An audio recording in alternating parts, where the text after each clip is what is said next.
Hello and welcome to Superpower Broadcasting. I'm Kevin Castley. Thank you for being here tonight. Tonight we're going to be discussing the recent skirmish that's occurred between the border in the Himalayas between Communist China and the Republic of India. This is another skirmish and an ongoing confrontation that's happened between these two countries for decades, but within recent months, there's been a spike in tensions, and this has culminated today in an exchange that involved the casualties, at least on the Indian side, have been confirmed at 47, and American intelligence has speculated that about 35 communist Chinese soldiers have died in the skirmish. Now, one thing to note here is that this was with gun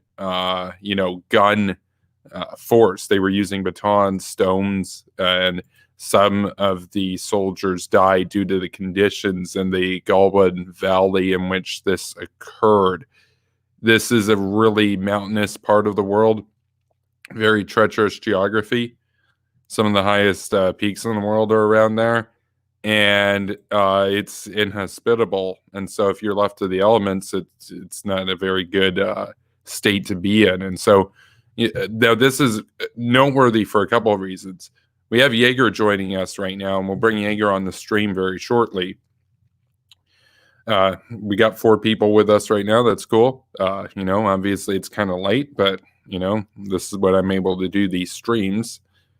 The thing to note here is that both of these countries have, a comparable number of nuclear weapons.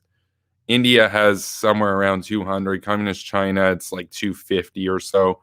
So they're both nuclear powers. They've been nuclear powers for a long time. India got nukes in the 70s. Communist China got nukes in 1964. And yet this is another case in which having nuclear weapons doesn't really work as a deterrent against conventional conflict. Famously, of course, the Soviet Union and Communist China had a land skirmish in the 60s that saw upwards of 10,000 troops involved. And they both had a lot of nukes. The Soviets had thousands of nuclear weapons at that point. And of course, Communist China had they were at a much more crude stage in their development, but they still had nuclear weapons that were ready to go. But we're going to bring on Jaeger. Jaeger and I had been discussing the conflict in the Korean Peninsula last night, and we were actually right about to go off air, and then it was announced right as we were streaming that the North had blown up the Inter-Korean liaison building in Kaesong, and so we had to stream quite a bit longer to go over the details there as they came in. But we have another flashpoint to cover tonight, so thanks for coming on, Jaeger. How are you? Good. Just sitting here waiting for World War III. Oh yeah, oh yeah. Well, World War III is inevitable. See, like that's one of the things that the anti-war left and right, they always try to sell you this false premise of you have a choice between war and you have a choice between war and peace, basically, as if like the Dick Cheneys of the world and stuff are super evil. John Bolton's super evil because they choose war, and it's like, yeah, but there is no peace. There can only be peace once the world is liberated and in harmony. We are in a world that is divided between the free and the enslaved right now. And what we've seen here is that the Free Republic of India is going to toe against the enslaved communist regime of China, which is, of course, it should be noted, right now, they have put about 1.5 million Uyghurs into gulags, basically, simply for being ethnically apart from the Han majority and for being Muslim. So, the Soviet Union used to do this kind of stuff. This is old school communist chauvinism at play here. So, Oh yeah, this conflict is very interesting because it can lead to a bunch of dominoes falling, and this could be probably more than Soleimani going into World War III because it could trigger a war with India and Pakistan as well, which is the one that everybody's kind of waiting for because they're already kind of in conflict as well. So it's going to be really interesting to watch moving forward. But not just this conflict, there was all the Turkey stuff as well as the North Yeah. Korea. It like just came in a big bunch. We just got a bunch of it all at one time. That is absolutely correct. It's very interesting how, in terms of the coverage and the spotlight of the media and everything, went almost immediately from the riots and the Brooks and Floyd incidents. Now we're talking about three separate flashpoints that are all independent of each other. I know that there's speculation that this particular one that we're talking about tonight and the reigniting of tensions in Korea are somehow connected because they both involve communist China. That would make sense if North Korea were a puppet of communist China, but they're not. Communist China and North Korea have always been on anxious terms. I mean, famously in 2011, of course, North Korea lost a couple of submarines. They lost contact with a couple of their subs in the Yellow Sea, and they radioed Beijing, and they were like, we've got our Navy out there trying to find these, but it'd be helpful if you could assist us with this and try to locate these subs. We're worried. And Beijing said, you can go fuck yourselves. You just pulled out all your people from the embassy you had here, because of course China and North Korea, they've never really been strong allies since the Korean War, because after that happened, after Mao sent literally over a million, it was about 1.5 million Chinese kids, Chinese young men, to die for Kim, including his own son. Mao's son died to save Kim Il-sung. After that happened, shortly after that happened, the Soviets, like 2 years after, the Soviets and communist China, they split. They broke up basically over the death of Stalin and of course the de-Stalinization that Khrushchev was pursuing. And guess which side North Korea took? They were sticking with the Soviet Union. So throughout most of the Cold War, the Soviet Union and North Korea were buddies. And North Korea would have invaded China if a war broke out. So, it's an interesting situation. I understand that they're seen as a buffer and they're useful by communist China, but let's keep it real. Like Xi Jinping, he sees them as kind of a wild card more than a puppet state. So, yeah, because they're kind of a little bit of like freeloaders as well. Because China kind of keeps them up, kind of props them up, and gives them just enough to survive. And North Korea really doesn't give anything back. So they're just kind of there. So China can cut ties anytime they want to, and North Korea would fall even to a worse state than what they are now. And that's why China can't do it, because even though communist China is so pissed with how, rambunctious and belligerent and volatile North Korea is, they still have to support them, even though they don't really get along and even though they don't really share too much, because communist China sees this really annoying and dangerous kind of guy as preferable to having American troops on their borders. So they're only helping them out because in North Korea, because they're a buffer. They're not like a puppet state. They're just simply a buffer. They're more pro-communist China than they are pro the United States, but they're not like a puppet state. So I don't think these incidents are in any way related. That's my view, to just kind of draw this back. I think that all three of these basically happen at the same time, coincidentally. But what do you make of that? I think there's no evidence to suggest other than they're coincidental, but at the same time, it is kind of precarious that they all happen at the same time when the issues that are happening in the United States are happening as well. So, yeah, absolutely. So it would be that if you're looking to do something because of the domestic state of the United States, it would be a good time to do it. Yeah. I don't get what Turkey's doing, but I don't think a lot of people get what they're doing. So, yeah, no, Turkey is just they're making moves. They've been making moves in Syria. Now they're making moves in Cyprus. They're making moves against Greece. They've obviously going into Iraq as well. Iraq, yeah. I mean, arming terrorists in Libya. Yeah, that too. Oh yeah, that's a really good point. Like I can't believe I forgot that. No, absolutely.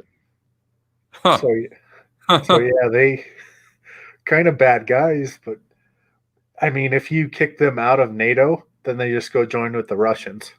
Oh, absolutely. We can't kick them out of NATO. This is one thing I used to say, give them the boot from NATO.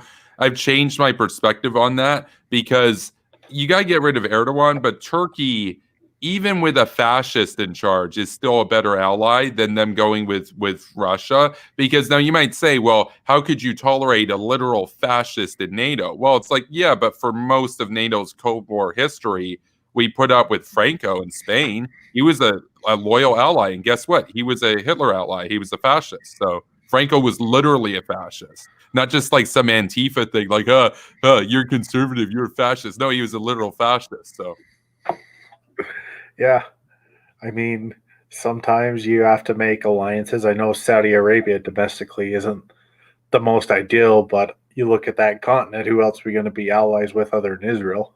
Israel, yeah. Yeah, that's exactly it. That's exactly it. I'd rather be allies with Saudi Arabia against Iran than have to go up against Iran and Saudi Arabia at the same time. Like, if you want to invade both, at least do one and then the other. But I mean, it's just see, the thing is, these people who say, well, what about Saudi though? If you actually ask them, well, okay, well, do you support liberating Saudi Arabia? Well, now all of a sudden, now they're going to sing a different tune. Now they're going to be like, no, that's warmongering. And it's like, yeah, but they don't want the West to do anything. These are the same people who thought that it was outrageous that the West had considered intervening in Rwanda. These people would rather bear witness to genocide and still oppose war because war bad, oh, genocide, that's fine, but war, that's bad. Well, there was that Ben Norton, that one weird. He has this newspaper publication, weird user on Twitter and writer.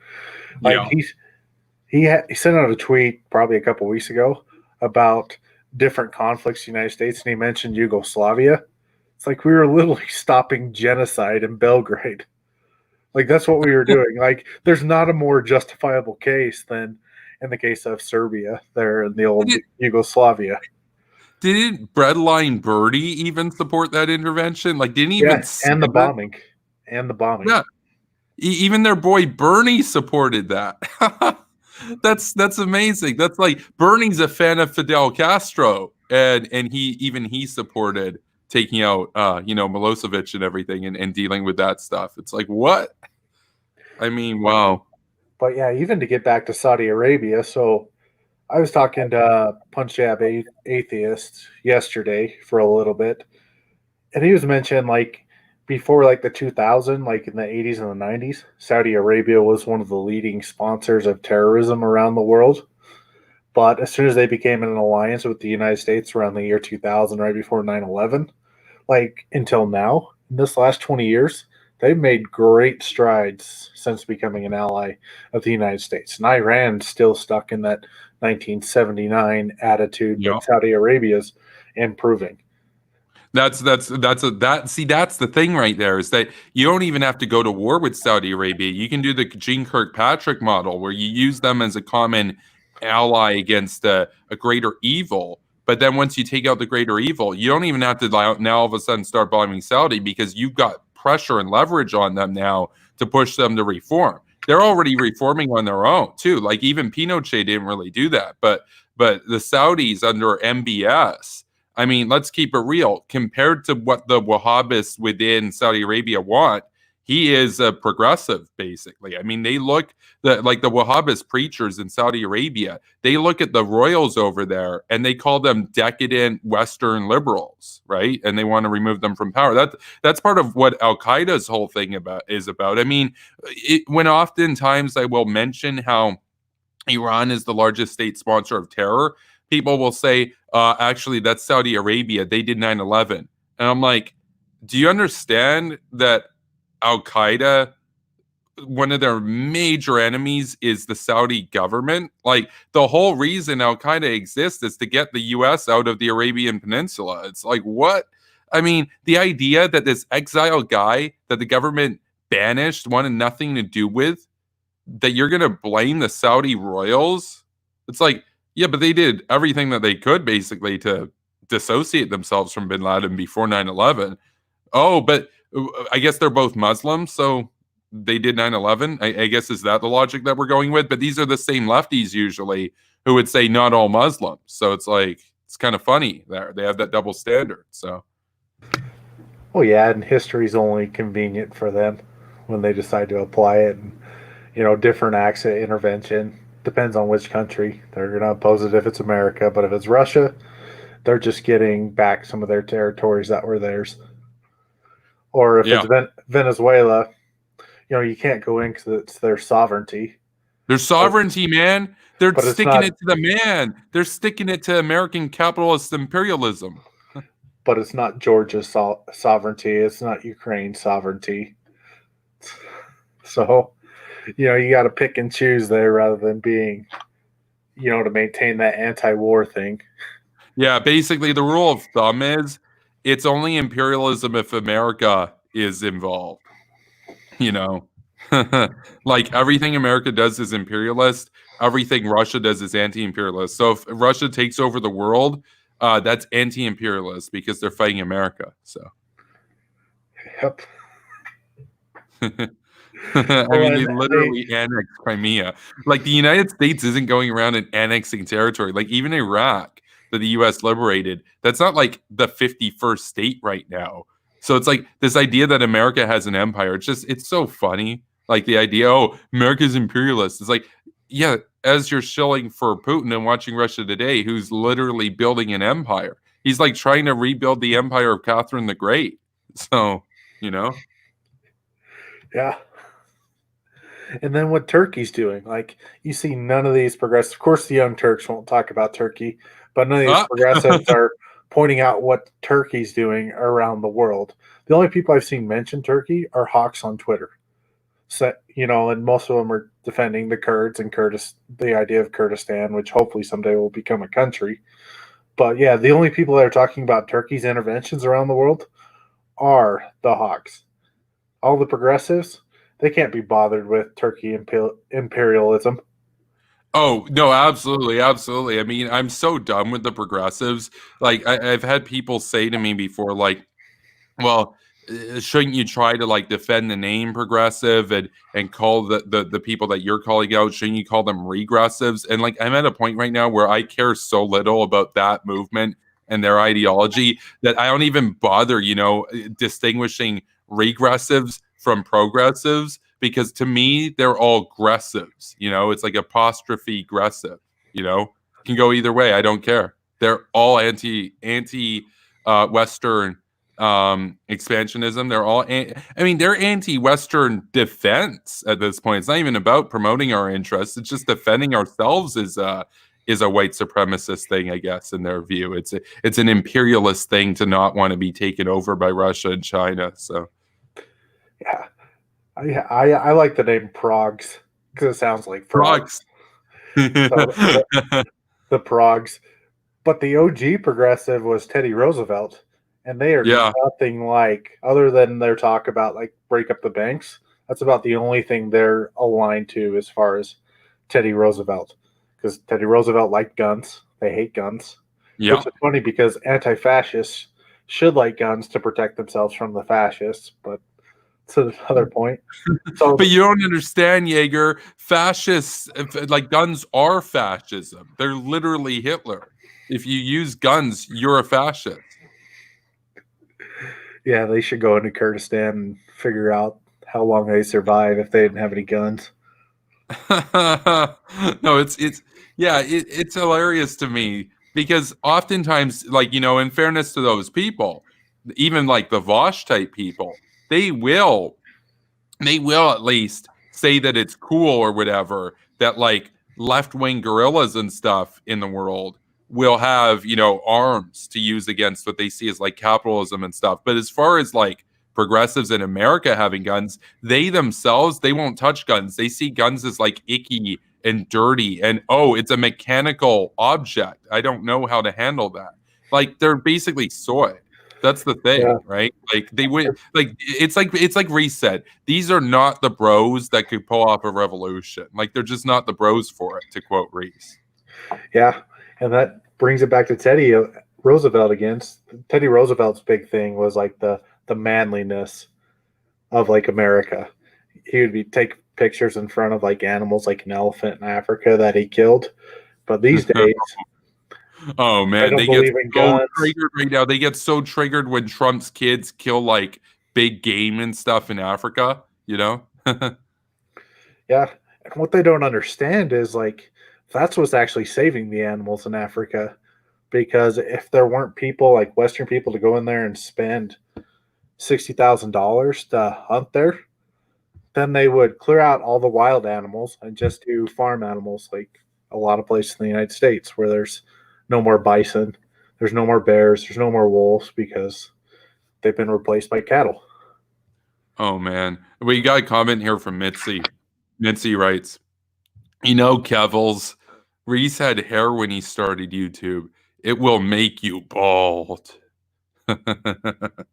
Oh man, we'll see what happens. We'll see what happens. So I don't spend too much time on here. I don't spend too much time on here right now. You know, stream a day, usually under an hour now. Well, an hour to 2 hours. So They make products for that. I don't see their ads much anymore. That COVID must have bankrupted the hair plug industry. Yeah. That was the other thing too, is like Beijing's reporting that there's another period of COVID spikes. So That's correct. That's correct. And I've seen rumors at least that it might be a different strand or even a different disease, but we don't know yet. I mean, that's another thing that sucks about communism. It's very difficult to get information, and if they give you any information, it's probably a lie, or you know, a lie by omission, that they're not telling the extent of it. So if they're admitting this stuff straight up, imagine how bad it actually is there right now. So. Well, yeah, I mean, if you mention that it comes from China, even though it comes from China, you'll get canceled. Oh yeah, no, you can't call it the Chinese virus. That would make it racist. I mean, sure, all the plagues and stuff came out of China back in the day, but you know, I mean, but you can't call it the Chinese virus. You can call it the Spanish flu, even though that didn't even come from Spain. Like that was just because Spanish people had the freedom to report on it when the rest of the world was at war and was censoring their national media. But when it actually does come from a country, like let's just imagine that this, let's just play a thought experiment. Let's say it came from Germany, like that the COVID thing came from Germany, and we knew it came from Germany, and there was evidence and everything. People would call it, oh yeah, like it's the German virus, German flu. Yeah. Nobody's going to say that's racist. Nobody's going to say that's racist. But oh, it came from China. It's the Chinese virus. Racist. It's like Chinese are different skin color. It's like because again, the default is always white. It's funny because these people, the woke scolders and stuff, they think of like whites as like this master race that has like all the power everywhere, and like no whites are oppressed. All whites are like, you know, Ubermensch or whatever. It's like that's the thing that's so funny about these clown balls is it's like the further left you go, the further progressive you get, the more and more you sound like the race realists and stuff on the alt-right. You know, talking about like low IQ blacks and stuff, you know, depriving them of agency, saying, oh, it's not their fault. It's not their fault. You know, it's like, and then talking about how like whites have all the power and stuff. It's like, what? I mean, again, because it's like, what now you might say, well, why is it that case? And then you'd be like, because the Germans have all the power and the Germans are like, you know, they're the center and everything. It's like, okay, you're the one identifying the Germans as like the center right now. You sound like a Nazi. It's like, yeah. I mean, it's literally almost the same rhetoric. The only difference is that the progressives basically see white as bad and the Nazis see white as good, but they both basically see the whites as like this uber race at this point. It's funny to me. Like they define space as a white thing, and they define policing and law as a white thing, and like they'll define like, you know, tribalness and primitiveness as a black thing, and it's like, yeah, but that sounds like Hitler stuff. But this is what they sound like in these colleges and stuff. So, you know, yeah, and that's kind of the cesspool of college is there's a lot of professors that have never actually been outside of the education environment. They went to school as a student, then turned around and maybe went to a different university and started teaching. Like they Yeah. didn't get out in the real world and actually Never worked a real job. Never worked a real job a day in their life. Never worked a real job. Probably grew up in like middle class, upper middle class, or even wealthy parents, you know? So they just paid their tuition the whole way. Never worked. Never worked. Like the closest thing that they got to work was like working as like a research assistant. It's like drafting up papers on like how like, you know, what is it? Space is a white construct, you know, that kind of thing. Yeah, and I don't know if it's changed, but when I went to school, a majority of the graduate students were not in America. We're not from America. Yeah. There were a lot from India and then the South Pacific as well. Like it was majority. Like it was there were very few that were actually from America that were. But I was in more of a STEM field, so I don't know if that's in other fields as well. But Yeah, that's the thing. For me, I did basically 2 degrees. It was like a double major, but it was like two, you know, I when I graduated, I had almost the same amount of credits as 2 degrees because I just took a bunch of electives and stuff. And the thing is, on the economic side of it, it was almost all Asians. Like, and a lot of them were international students, very few actually from Canada. And then in poli sci, it was a lot more white people, but it was like you're super woke, kind of like classic Young Turks type white boy, basically. And then a lot of international students too. And the thing that was funny was like the international students, by and large, tended not to be too woke.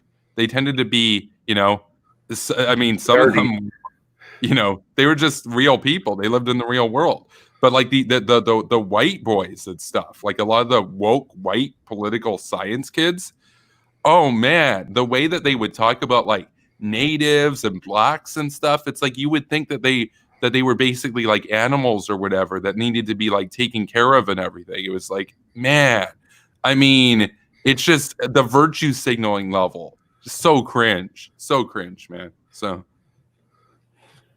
yeah, I mean, but yeah, just that university environment too, because there's not really a lot of like challenging voices. Like if there's somebody like there were, I remember a bunch of vegan protesters and stuff. There weren't a bunch of meat eaters going in there protesting them. Like they were kind of in their echo chamber protesting to different people, handing out their pamphlets. Like there's not a lot of resistance. If you want to do something like that, like you'll be there and you'll have your group of people that agree with you, but there won't be many that disagree with you as far as doing those protests at college. that's the thing. That's the thing. It's just, I mean, if you say anything that sounds in any way pro-Trump, people are going to think you're a racist and stuff like that. And it's like, I'm not pro-Trump, but there were people I went to school with that were pro-Trump, and they were basically considered Nazis, literal Nazis. So I do have a comment I noticed back here. I'm just going to scroll back before I forget about it. It was, oh yeah, it was from Nicholas. He says, "I'm pretty sure Germans would start complaining if COVID were called German virus." And yeah, that's a good point. They would, but the woke bros over here that call you racist if you call it the Chinese virus, if are they going to call you racist if you call it the German virus? No, they're not. No, they're not. No, they're not. And now you could say, well, you're both white. It's like, okay, but like let's say like some black dude calls it the German virus because it comes from Germany. They're not going to call him racist, but they're going to call him racist if he calls it the Chinese virus right now. So, I mean, I guess we could call it the bat virus. but that's racist, man, because you're implying that they eat bats, even though they literally do. So, I mean, different countries eat different things, and a lot of them yeah. people would find abhorrent. Like, I know in the Philippines they eat that balut, which is a fertilized egg where you're essentially eating a baby duckling out of an egg. Which, Yeah.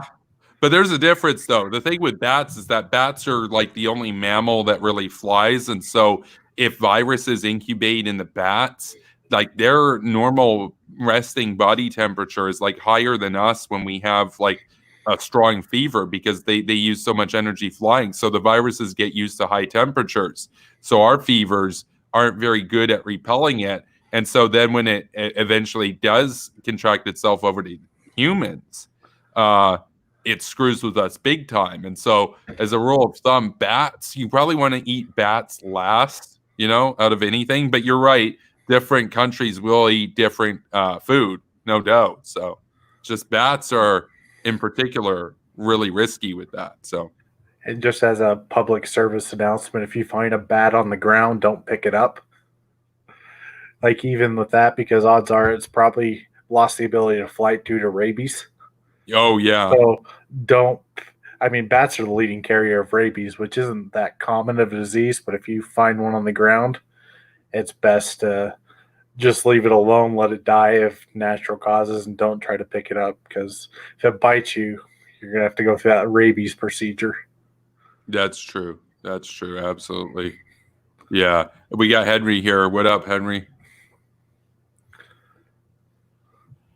Oh man. Anyway, yeah, to kind of get back to what we were talking about though, I mean, it's just I mean, we're talking about a situation right now where we got three separate flashpoints of these hostile regimes basically trying to gain ground against the Western order, against South Korea, against India, and against Greece, whom we all share democratic values with.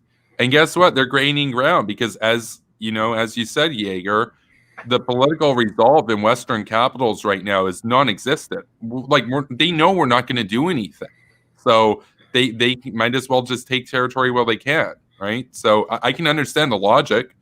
I mean, it kind of makes sense why there would be three flashpoints right now. Because if you're a dictator out there, hey, I got news. If you're watching my show, now is the time when you can gain territory and get away with it. So because we got Trump, so. Oh yeah, and he likes Erdogan in Turkey. He likes Ping in China. And he likes Kim in North Korea. He loves he loves Kim. They write beautiful love letters to each other. He even said so. So, dude. The American president talks about writing and exchanging love letters with a communist tyrant. Like how, dude, that sounds fake. That sounds like a self-parody, but it's true. You can watch the speech from him. So amazing. But I mean, you look at the largest militaries in the world. So you have China, India, then the United States, then North Korea, Russia, Pakistan, South Korea, and Iran. So if South Korea goes down, then we're the only one standing there. India is kind of an ally as well. But if they're involved with China and Pakistan, they're going to be toast. I mean, and then Turkey's probably right behind Iran as far as another military up there. So, I mean, we're in a real bad shape because we haven't held people in NATO to their agreement. Absolutely. And it shouldn't even be the thing that you have to tell people to spend defense. It should just be an assumed duty. I mean, you got America covering you with your nuclear umbrella, so you don't have to pay for nukes. Nukes are super expensive. The least you can do is pay 2%. Like, that's the least. I think that all NATO countries right now should be spending 8%.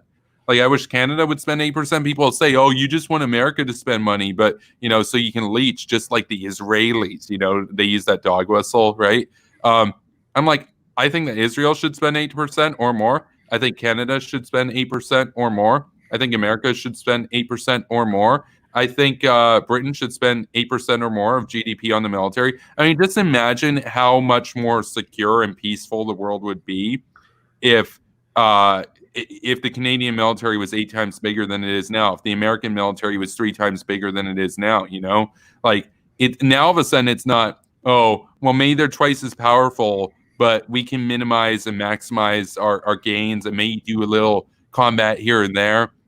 Now, at that point, when you can take on the rest of the world combined many times over, now there's some real deterrent that goes in with that. Like the United Kingdom, they used to have back in the day a policy that their navy had to be bigger than the French and the German ones combined. And so if the French added ships, they would have to add, more ships than that so that they could keep the deterrent, so that they would be able to fight a two-front war if it broke out.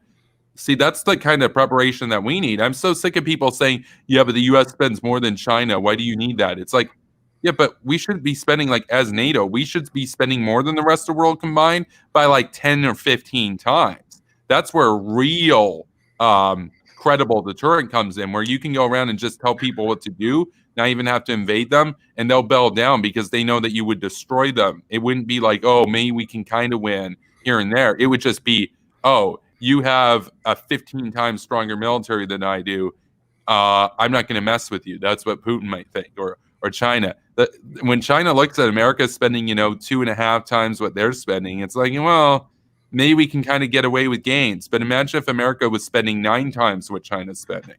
Now it's a lot harder to try to make moves in the Pacific. So, because the U.S. at that point could maintain like 6 or 7 carrier groups just in the Pacific that are permanently around there. Right now, it's like, what is it, 1 or 2, depending? I know Trump temporarily moved 3 over there back when there were real hostilities between the U.S. and North Korea. But it's like, at some point, it shouldn't just be about having parity. That argument of, oh, well, you're spending more than them, why do you need it? It's like, parity isn't good enough. Having 2 or 3 times the military power isn't good enough. If you want to get out of this without actually having to go to war, you have to have overwhelming force so they back down. So it doesn't even go to conflict. That's what Reagan did with the Soviets. He bankrupted them by outspending them. So yeah, that's what I mean, China, it's really kind of just setting up for like a defensive to make sure they're not invaded. They're doing more of their neo-colonialism where they're financially getting people to agree with them around the world. But North Korea, if they get nukes, and then Turkey's an interesting one because like I don't think we can do much unless we have some black op mission to take out Erdogan, but you take him out, then a worse guy takes his spot. So Turkey's one I don't know a lot that we can do other than tell them to knock it off because we don't want them to join forces with the Russians, and then it's really just us and South Korea and like the top 10 or 12 countries with military numbers. Yeah. Well, that's the thing. I mean, Turkey has 500,000 plus troops, so second biggest army in NATO. So it's kind of a result of NATO countries not spending enough that they're that disproportionately big, because Turkey does spend money on their military. Like, they're one of the countries that spends more than 2%, as far as I recall. So, yeah. And just to address like the bat comment by Nicholas, my first job out of college, I actually worked a little bit, half the time as the environmental engineer for the project site I was on. And I've probably caught 6, 7 bats and released them in the wild unharmed. So I do know a little bit about bats. They have a tendency to fly into open doors at night in some of the desert communities and then roost in the offices during the day. And generally superintendents and managers do not like bats in their office. Yeah. Oh, man. And so to catch them, a fishing net, or you can use a bucket with a lid, and you just put the bucket over them and then slide the lid over the top and then take them somewhere and then just release them, throw them in a direction, hope they don't fly back at you. Interesting. Yeah. I mean, so just to address that real quick. So he says I have firsthand knowledge, and that's where that comes from. It wasn't like I got bit by a bat. Yeah. No, I figured he was kind of going for like, well, did you get rabies or something, that sort of thing? But oh man. Yeah, no, bats, but you don't want to mess around with bats. So, don't eat bats. Like you said, Jaeger, don't touch a bat if it's on the ground, that sort of thing. Yeah, let it die of natural causes. It's probably got rabies. So just assume it's got rabies. Yeah. You know what another name for rabies is? What's that? Hydrophobia. Oh, yeah, that's scared of water. That's true. No, I remember that. That's right. That's crazy. Yeah. Just your fun facts for today. Yeah, man. Yeah, no, you don't want to get rabies. Rabies is. Yeah. Where would you draw the line with Turkey? Oh man, see, Turkey's already crossed the line in terms of their domestic affairs. They're no longer a democracy. I think Erdogan's already done. Like, even if he didn't do any more provocative measures and stuff, he's got to go. Like, he's intolerable. But as far as like kicking Turkey out of NATO, honestly, it's probably never going to happen. Like, how could it happen? Because if you kick them out, then they join the enemy. We can't have that. So I'd rather have a fascist ally against Russia than have them have another fascist ally. So same reason with Franco, same reason with Pinochet. It's like we're in a battle to the death. This is an existential battle between the Enlightenment and the forces of darkness in the world. And I mean, if we get picky and and we cancel everybody who slightly deviates from the ideal democracy or whatever, well, they're going to have a lot of allies on their side, and we're not going to have very many on our side. And that's a problem because Turkey is the second largest army in NATO. And we can deal with reform and all that kind of stuff after. I think, like I said, Erdogan's got to go either way, but we can't have them joining the enemy. We can't have them joining the axis of evil. It's just we're not strong enough right now.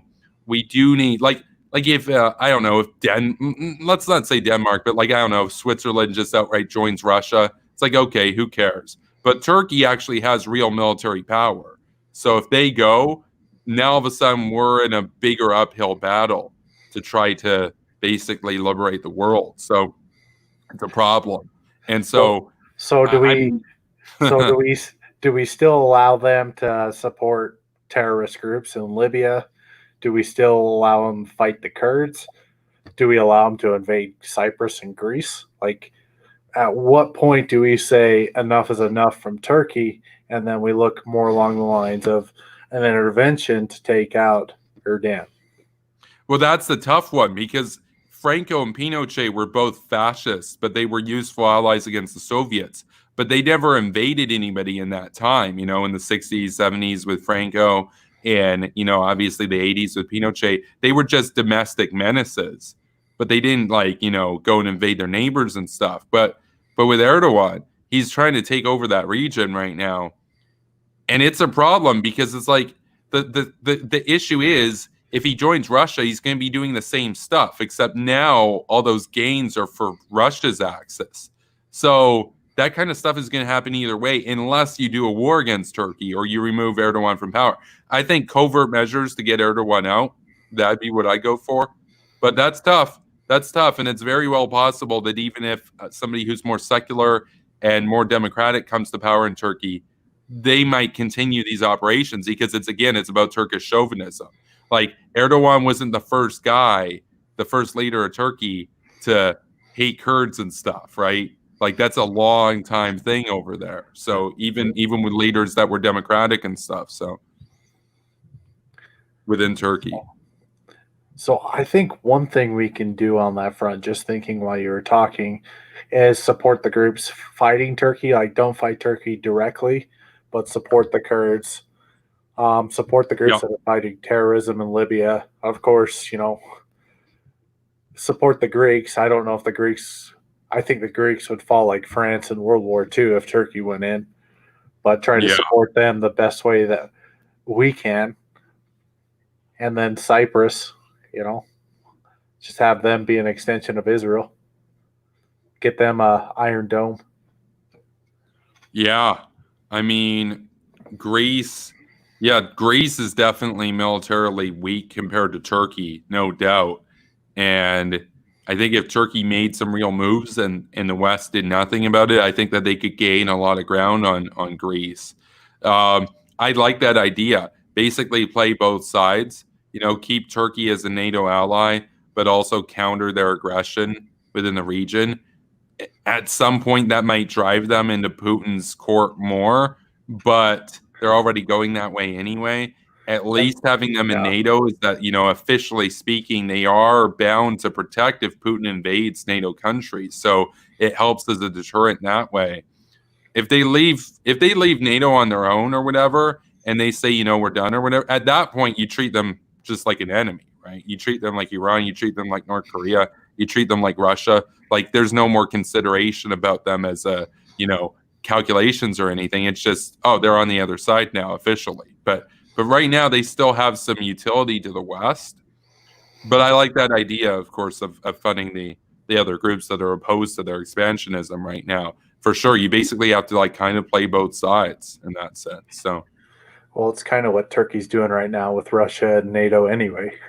So you're yeah, trying to beat them at their own game. that's true. And let's keep it real. Right now, with leaders like we've got now, they're gonna win. Like you gotta keep in mind, we're still talking about Trump and Trudeau and Johnson and stuff. Like these aren't killers, as Trump would say. They're losers. So it's unfortunate. Oh So yeah, and the world's, because of COVID and all the economic damage that it's done around the world's in a bad spot because poverty is an indicator of violence, and now because of the virus, a lot more people around the world are in poverty, and so there's going to be a lot more conflict, which is going to be the worst time to be isolationist. Because one of the things that got us out of the Great Depression was going into World War II yeah, that's true. and That's true. starting That's a good point. that. But if you go into isolationism, and all of a sudden all these different battles break out all over the place, and you just kind of watch them unfold, watch them happen, could lead to a huge refugee crisis. Lots of people dying. I mean, it's a really dangerous time, which is the kind of joke about the World War III. But with all these factors going in, and the fact of America kind of being divided domestically, like Yeah. there's a breeding ground for potential for World War III here.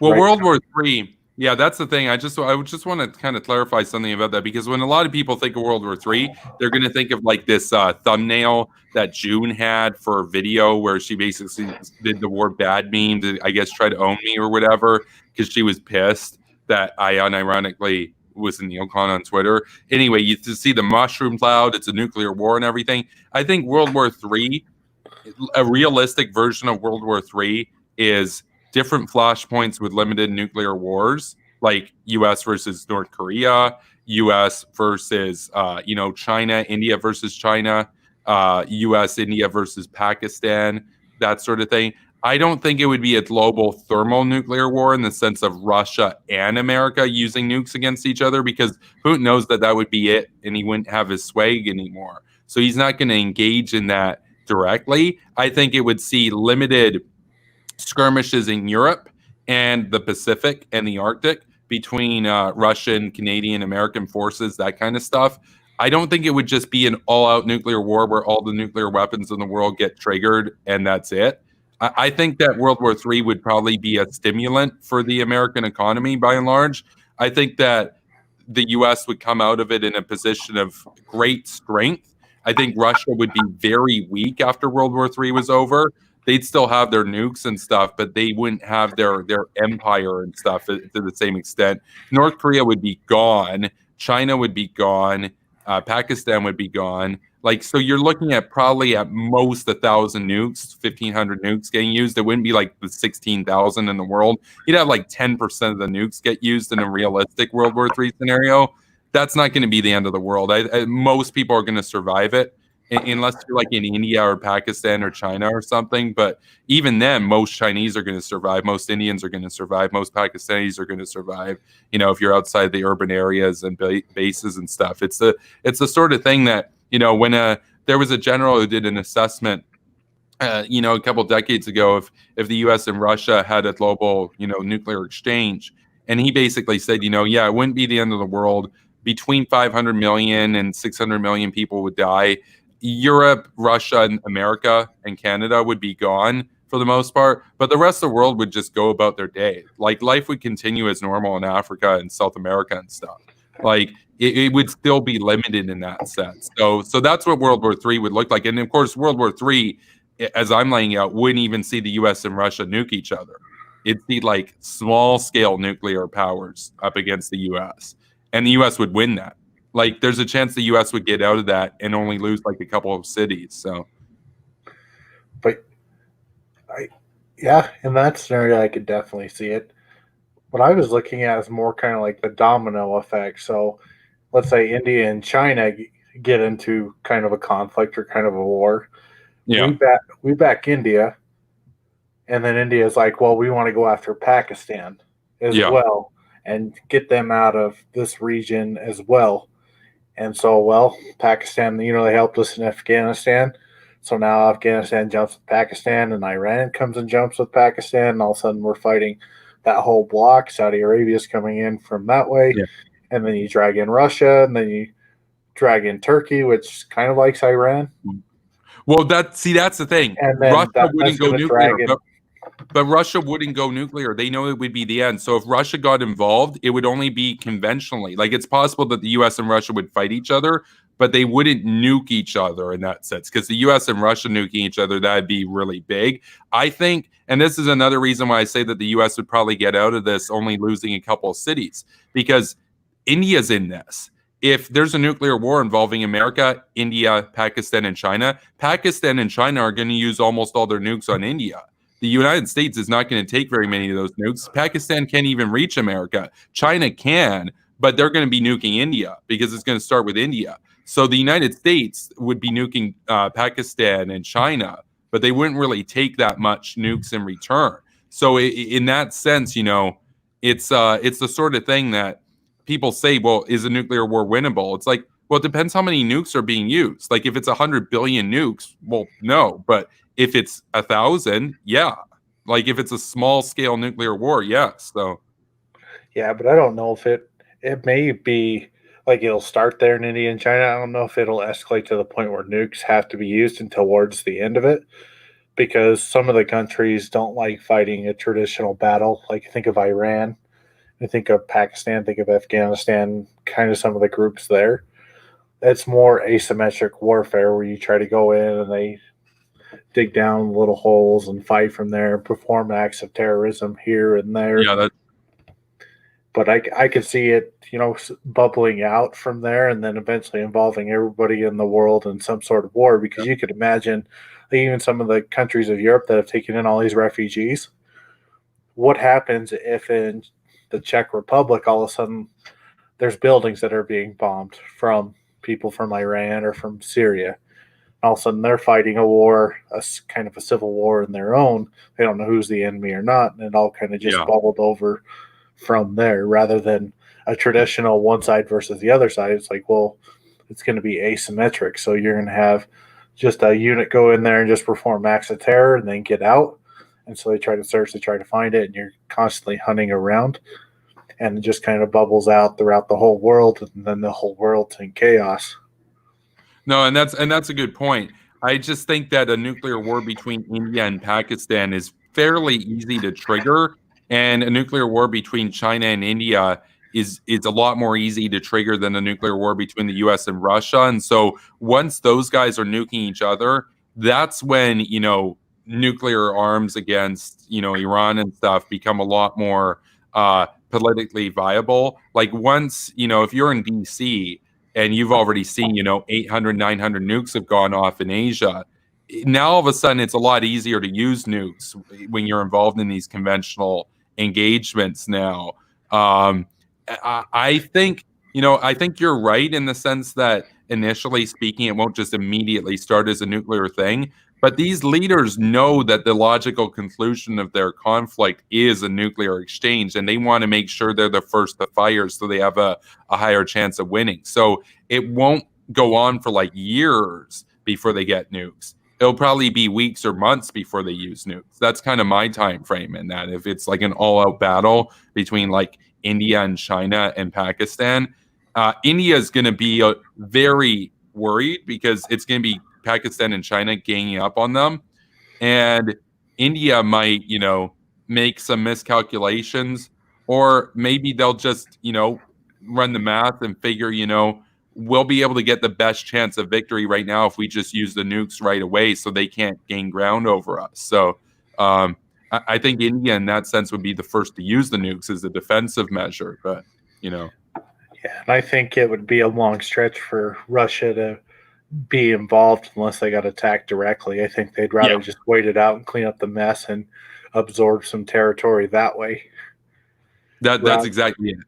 rather than getting into a direct conflict. They may do what they're doing in Syria, where they sit there, they'll bring their military over, arm them, train them, and that. But I don't see Russia trying to go on an offensive war because they're built more like China is, defensive.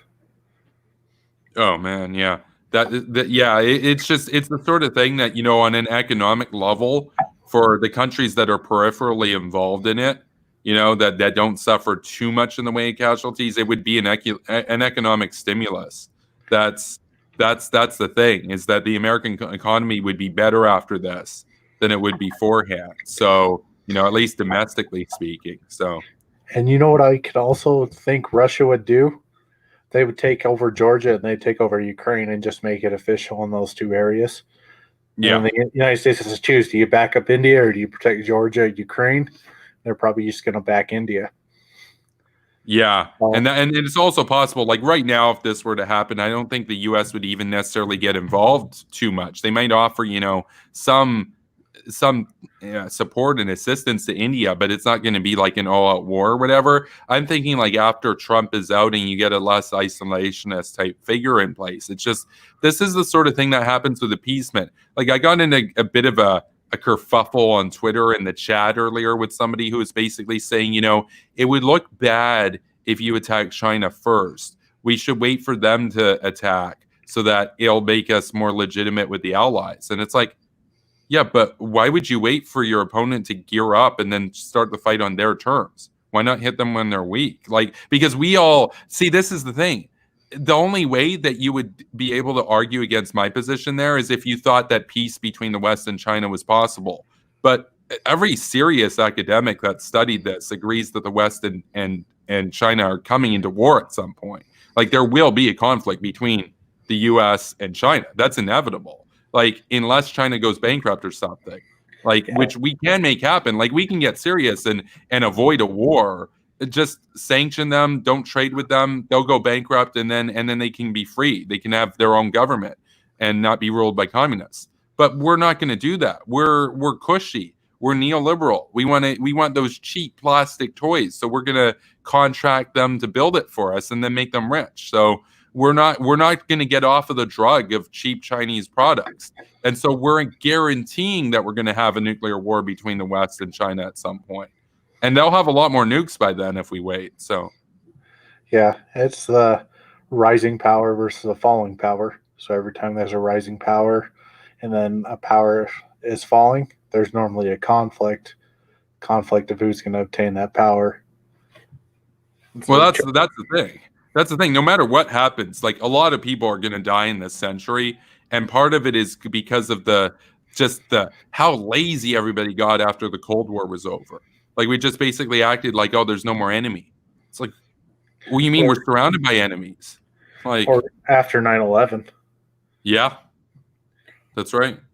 I mean, everybody focuses on terrorism, and that's good. But we let Russia get away with imperial buildup. We let China get away with a lot. We let North Korea get nukes, literally get nukes that they're going to use to take over the South and blackmail the U.S. to stay out of it. It's like the world right now, like if you were betting and you were to look at the trajectory of the world right now, you would say, yeah, the dictators are probably going to win. Like, is America going to be a thing in 100 years? Probably not.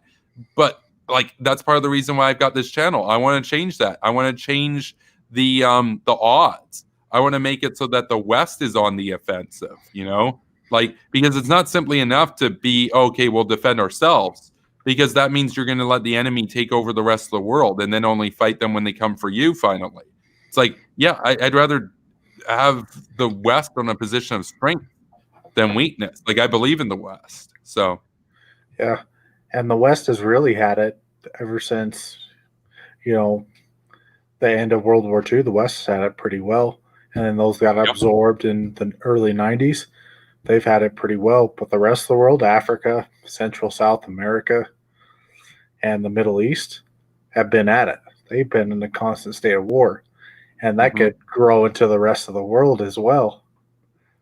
And Oh, so, especially now that Chinese neocolonialism sees them have more of an involvement in Africa. Like there, it's also possible that there could be a like that inevitable conflict between the West and China could lead to a nuclear war over a proxy conflict in Africa, right? That's also a possibility.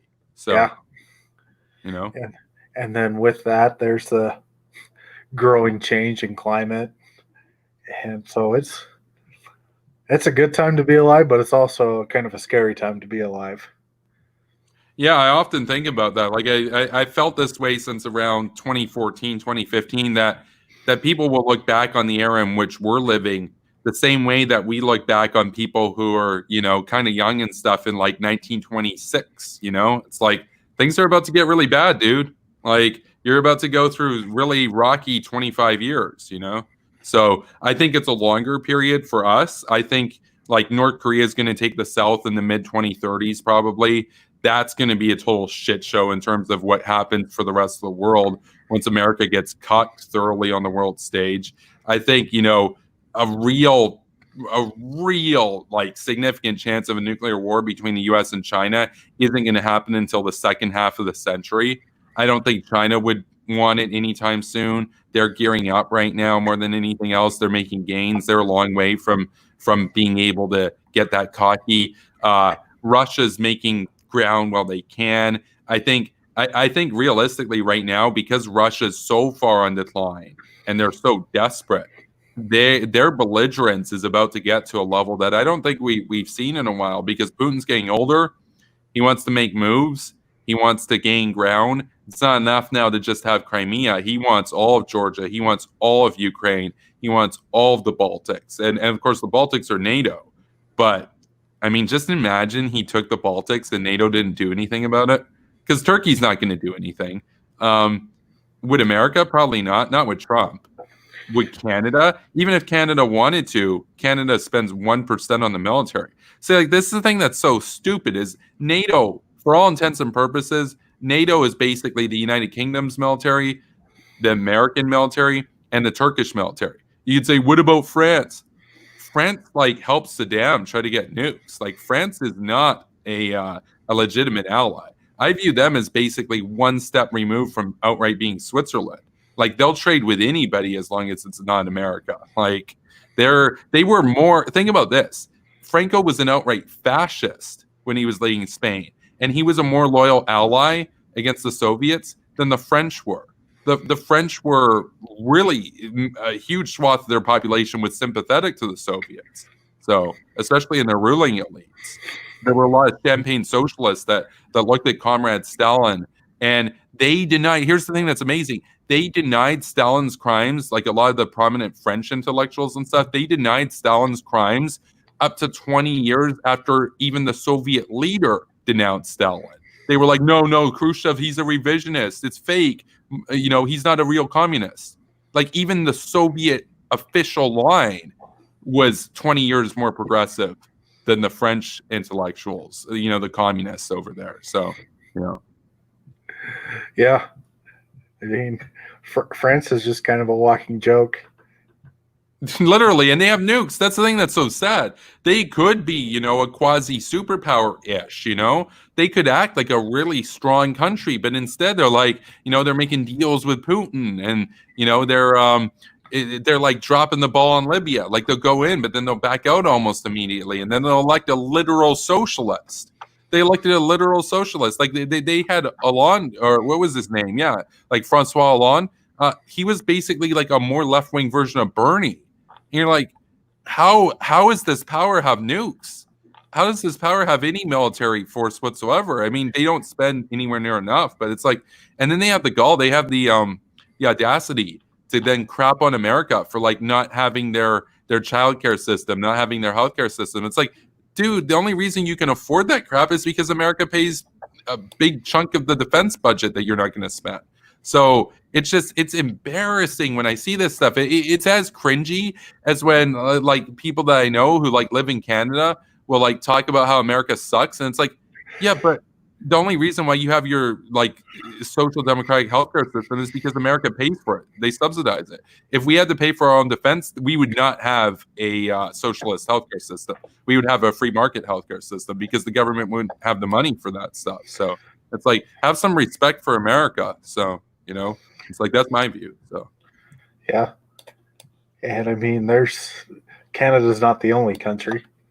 So that's it's, right. you know, there's a turning point. America's becoming more isolationist. So you're going to have to fund some of these other things that you haven't previously funded, or you're going to be speaking another language.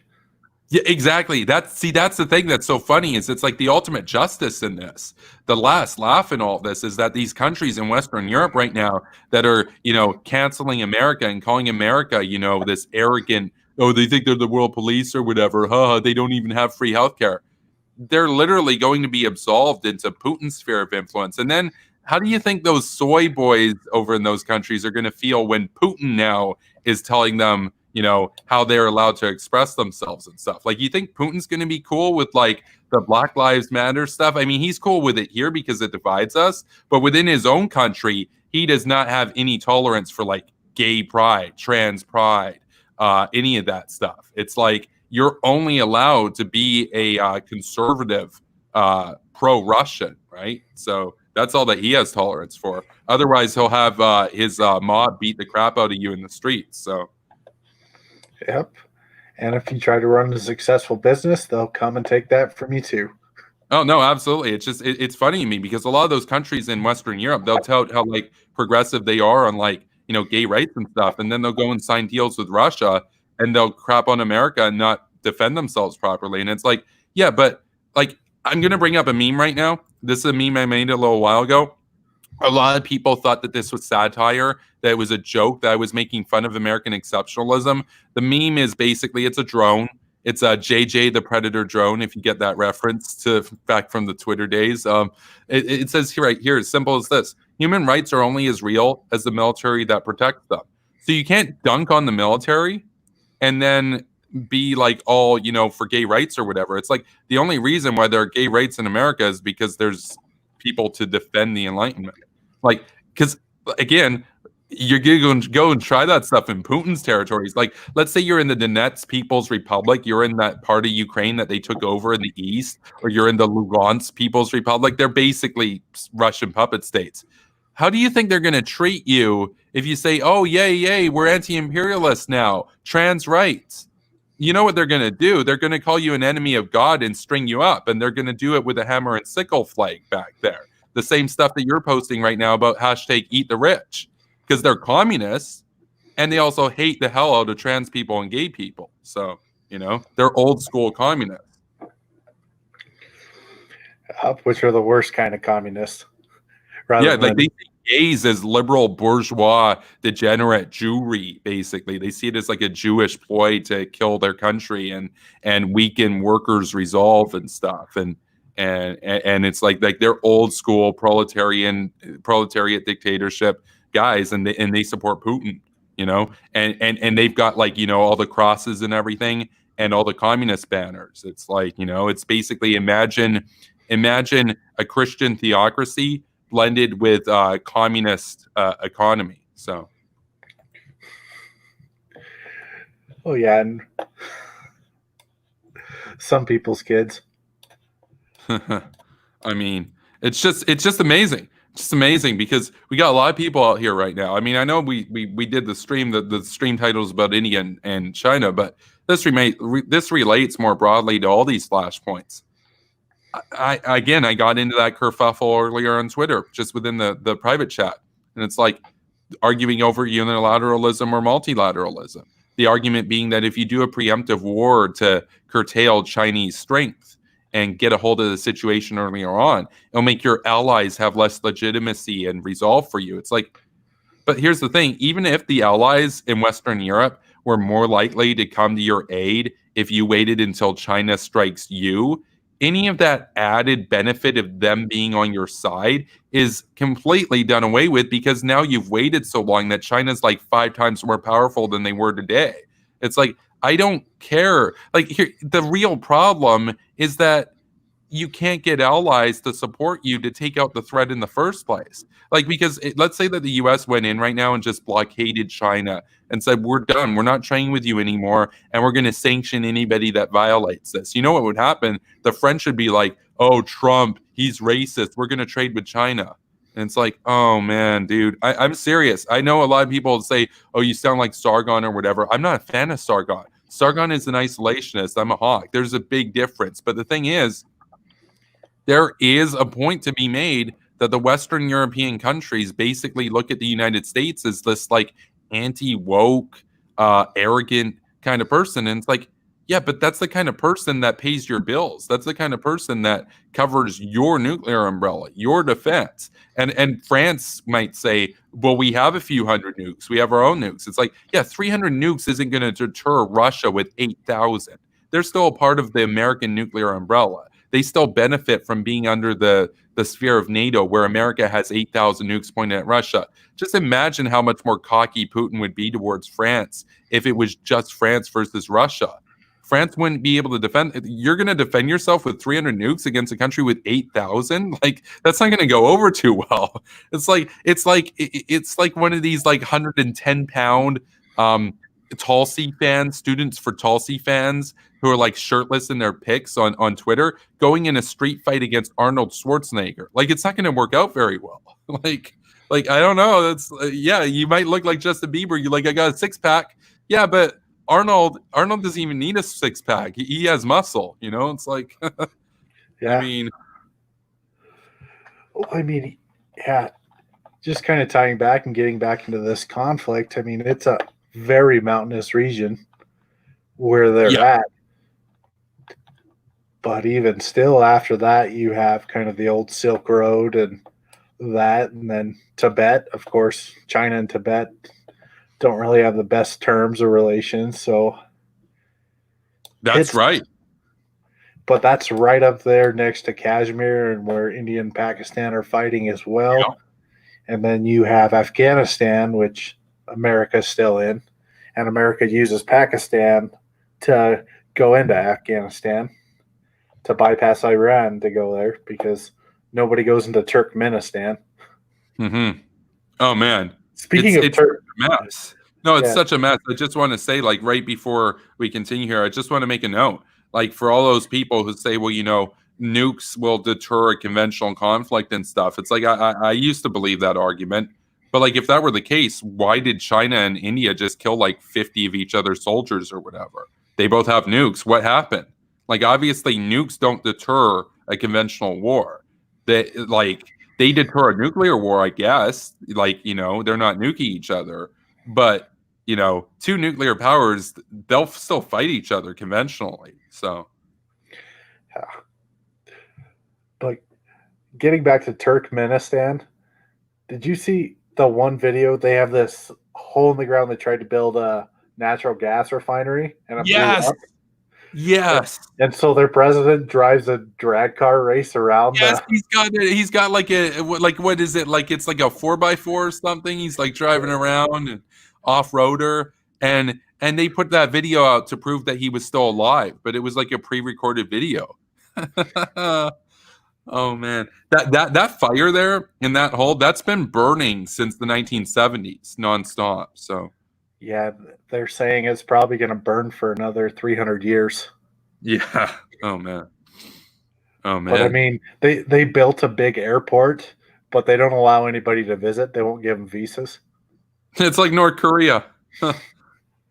Yeah, they're a funny country there. But I mean, that whole region, so you have the Uzbeks, which are probably the most liberal next to Azerbaijan, and Azerbaijan has its own problems. Yeah. But then Kyrgyzstan, which is one of the ones, and Kazakhstan, they would have preferred to be in the Soviet Union. I thought you said Kyrgyzstan. Oh man, it kind of sounded like Kyrgyzstan for a minute because you know the Frogos would be like, yeah, in Kyrgyzstan. Yep. It's like, yeah, and Kyrgyzstan is a big fan of like, well, I guess basically they'd be pro-Putin, right? If Kyrgyzstan was a real country, but I mean, yeah, I thought it was more for just memes. Like, oh, it's for memes. it's for memes, but like, let's keep it real. If it was a real country, a lot of these guys would be like, yeah, hashtag free Kekistan or whatever, you know? Like, it is a meme, but like, it's not that far off from like these guys actually want to live in Russia or a Russian puppet. Like, you know, so. I don't know why they would want to live there. The only place that I'd like to visit in Russia is Lake Baikal. Yeah. Oh man, that's the deepest lake in the world. Like it's kind of a small lake, but it has more water than all the Great Lakes combined because it's so freaking deep. Yeah, that's the only place in Russia I'd like to visit.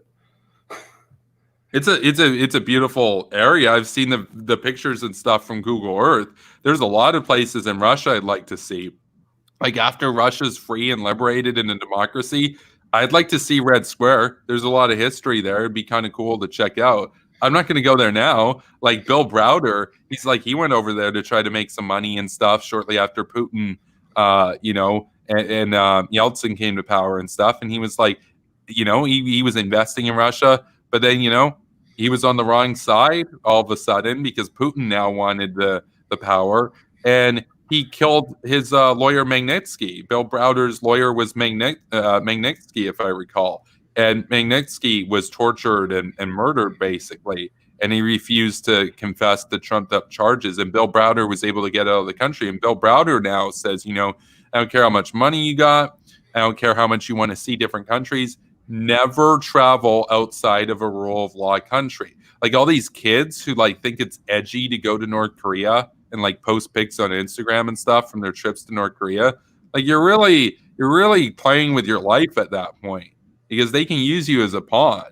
So yeah, the United States is not going to negotiate for your life, so you'll rot in prison and get the shit kicked out of you every day.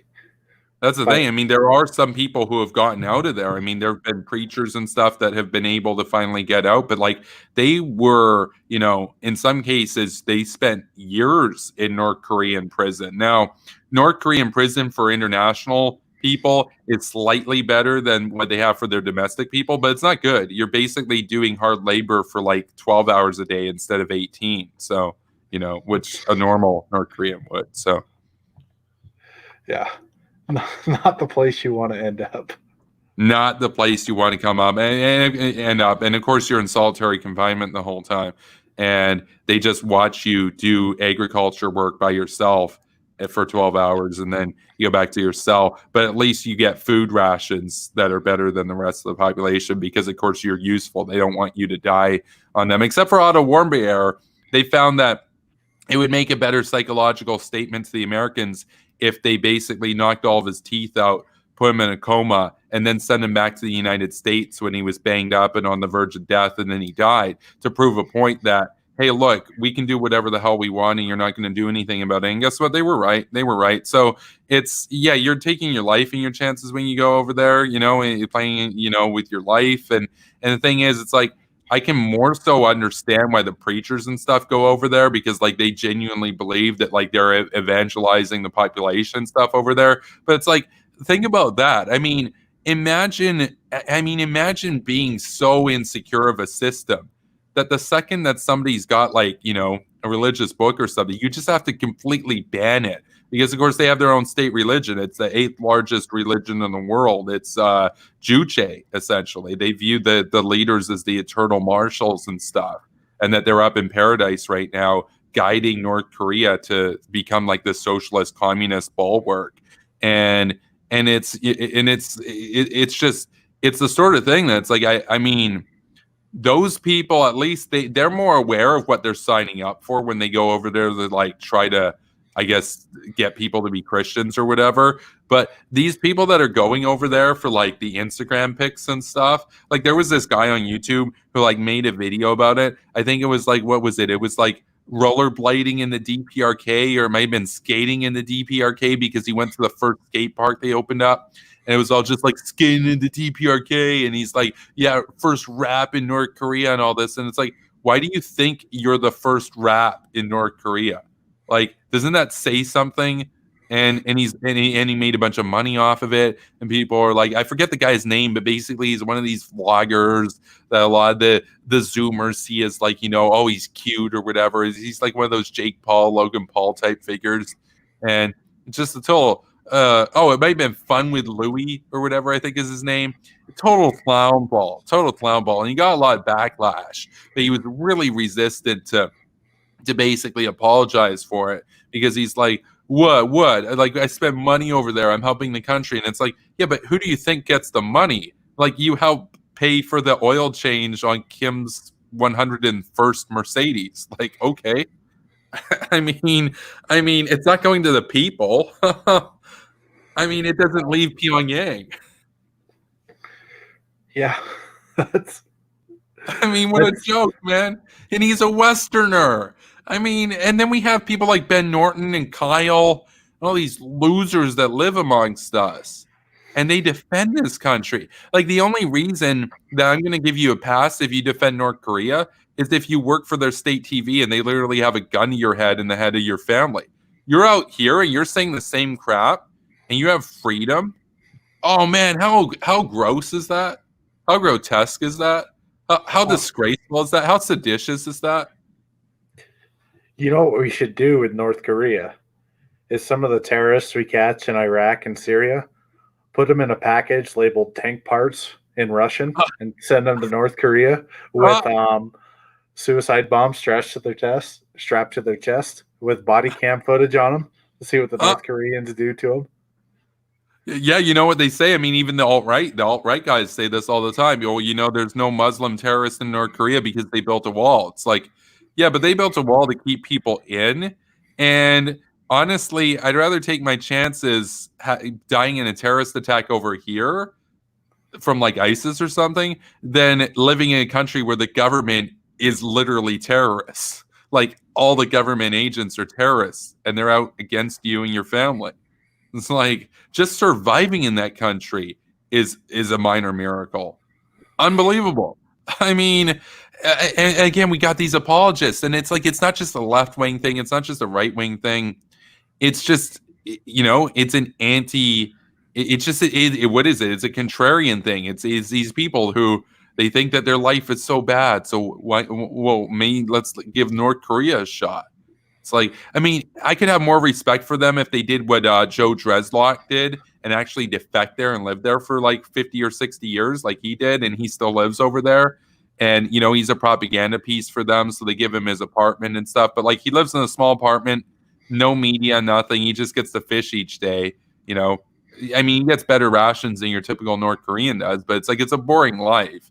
But, he made the choice when he defected during the Korean War. He was going to go over there with 4 other soldiers, and they made movies and stuff for Kim because they were the only white guys in the entire country, so they could play the American villain. He got to be a movie star and stuff in North Korean cinema. And they caught up with him about 10 years ago, the BBC did. And he looked pretty depressed, looked pretty angsty, contrarian, edgy. He never fit in American society. He still looked like he had a lot of psychological issues to try to, get back at the man in America or whatever. And he looked pretty bitter. And, some part of him looked like he kind of regretted the decision. But at least he put his foot where his mouth was, and he actually defected and crossed the line. All these losers on 4chan and stuff that talk about how they're like a more pure society and everything, they'll never even move to Russia. Never mind North Korea. They won't. They'll stay here because we have cheap food. You don't have to worry about the government arresting you arbitrarily. You don't have to worry. Like, they benefit everything from the freedoms of our society, and then they use that freedom to crap on our society. So, yeah, and to grift too, because I imagine his video in North Korea, or even those videos in North Korea, got him paid pretty handsomely. Big money. Ad revenue. Yeah, you wouldn't have to take anything from Kim, like, just being over there just to make the video, like skating in North Korea. No, they sponsored it though. He was sponsored by like a North Korean corporation to make this video to glorify the new skate park of the great leaders. Like I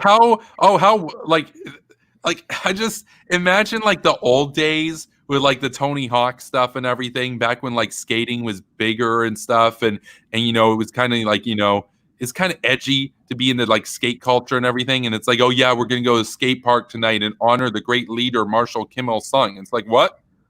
It's like the skate park of the party. It's like because I think of like the skate culture as like kind of anarchist and stuff, you know, at least in the West. That's kind of like how a lot of the clothing and stuff will brand it. And of course, it's funny because it's like those are all corporations and stuff, but they'll put like the anarchy stuff or whatever on it. But it's like like skating, it's kind of cool and everything.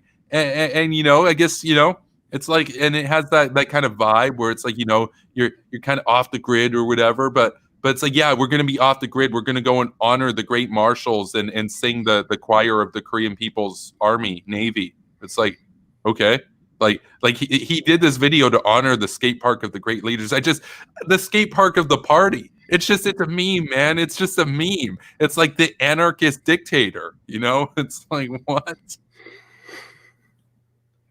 Well, Yeah. I mean, that's happening right now in Seattle, I guess. They probably have the skate park of the great leader over there too in Capitol Heights or whatever, Capitol Hill.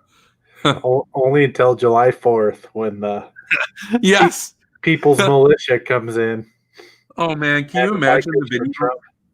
Can you imagine the videos, Jaeger? Like we're gonna get videos from that scuffle, to put it lightly. It's probably gonna be more than a scuffle, that are gonna make those exchanges from like, you know, Alex Jones crew versus like Aid Skrillex and stuff from back in the day when they would go to rallies and like get into it and everything.